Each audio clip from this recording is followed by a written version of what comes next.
afternoon, ladies and gentlemen. Welcome to another Propaganda Fields with me, your host, Imperial Dame. We're over here to have a look at Kholodny Ferma Winter. Yes, indeed, the winter variant, and that map rather changes up during the winter compared to the summer variant.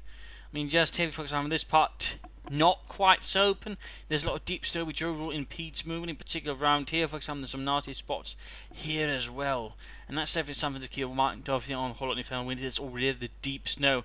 But there's also another sort of very large change, in fact two of them, which are rather unique for this map, particularly at least for 1 versus 1. Basically, for starters, we have 2 victory points up here in the northern half of the map. 2 victory points.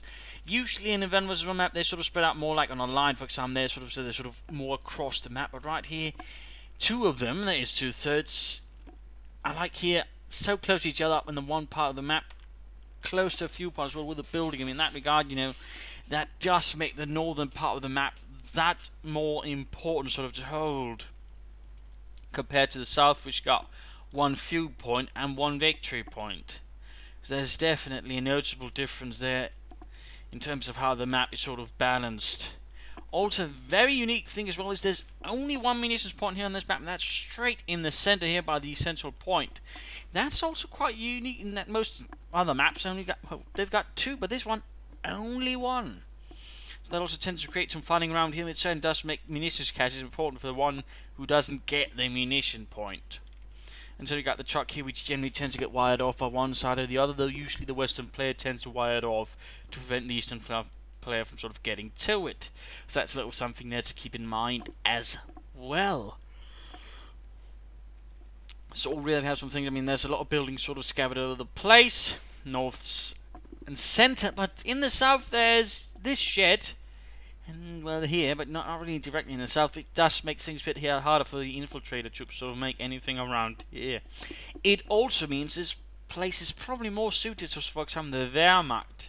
Since up here again, usually if you see someone rushing forward, it will be the Allies, in which case the Wehrmacht will have much trouble because both sides here covered by a lot of windows. It's not say one of the sides of the building with the least windows, which overall makes things tricky. Plus, for example, if you arrive from the south here, there's not a lot of cover either, and what there is, you know, light same here. So in that regard, for example, if you're playing versus the Americans, the north is not very strong. So in that regard, you know, the south tends to be sort of a bit more widely, but at the same time, there's a lot of points you can attack from because, you know, you don't have a lot of range. So there's a few problems here on this map overall in that regard. But again, in the south, not so sort of strong again to hold. Again, if you can't get away with it, you usually want to hold the north because then you usually got a very secure position if you sort of handle it right. Mines, MGs and whatnot, you can usually hold up again a lot of the victory points plus a few point, and you don't have to extend over a large amount of territory. So in that regard, you know, again, you can usually shore up a pretty solid position compared to the south.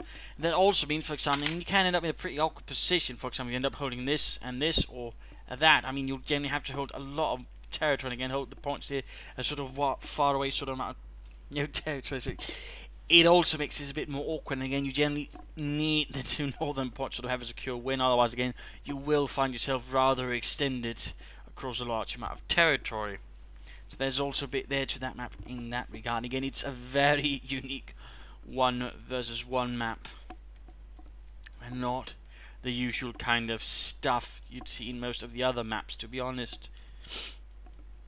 So that is also something to keep in mind. Otherwise, there's a lot of roads, lots of negative cover there, sort of going through bits here. They're mostly again south, centre, north again, not a lot if any again. So in that regard, the north once more though has those advantages, if you will. Kholodny Ferma Winter is also one of the few maps currently that actually has Blizzard. A lot of them had to be removed, well, there was a few were. So in that regard, that's also something to keep in mind. You will need fire pits here and there, of course, they can also be destroyed. So that's also something important to keep in mind with Kholodny Ferma Winter. Blizzards are a factor on this map. It's very much something to keep in mind as well, otherwise you might run into some problems as well. But overall, I mean, otherwise it's a lot, you know, the same as Kholodny Ferma when it comes to other sort of things. So that's something to keep in mind there as well.